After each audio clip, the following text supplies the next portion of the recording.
Usually جب وصیت کا لفظ آتا ہے تو ہم لوگ یہ سمجھتے ہیں کہ مال دولت اس کو کس طرح ڈسبرس کرنا ہے، اس کو وصیت کہتے ہیں۔ وصیت اس چیز کو نہیں کہتے، وصیت اس چیز کو کہتے ہیں کہ کوئی بھی شخص نصیحت کرے اپنے ڈیتھ بیڈ کے اوپر اپنے آخری وقت میں۔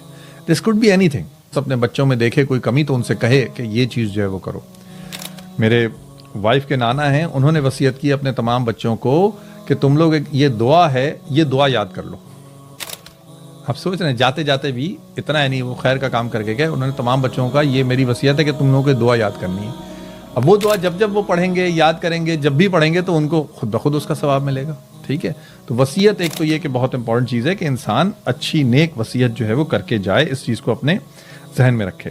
دوسری بات یہ کہ ایک اور انہوں نے وصیت کی، نیک زندگی گزار رہے ہو سب ٹھیک ہے، لیکن دیکھو جو خاتمہ ہے وہ بہت امپورٹنٹ چیز ہے۔ وَلَا تَمُوتُنَّ إِلَّا وَأَنْتُمْ مُسْلِمُونَ، دیکھو انتقال نہ ہو تمہارے ساتھ میں کہ تم اسلام کی حالت میں ہو، کہ تم ایمان کی حالت میں ہو۔ یہ چیز بہت امپورٹنٹ ہے، جو تو یہ اسی کو نصیب ہوتا ہے جو کہ فرمانبرداری کی زندگی گزارتا ہے۔ لیکن اس کو بہت امپورٹنٹ ایک وصیت ہے یہ، جو کہ حضرت یعقوب علیہ السلام نے اپنے بچوں سے کی، اور مطلب اس چیز کے اوپر ہمیں اس کو اپنے لیے دیکھنا چاہیے کہ ہم اس کے اوپر عمل کریں اور ہمارا جو خاتمہ ہو وہ خیر کے ساتھ ہو۔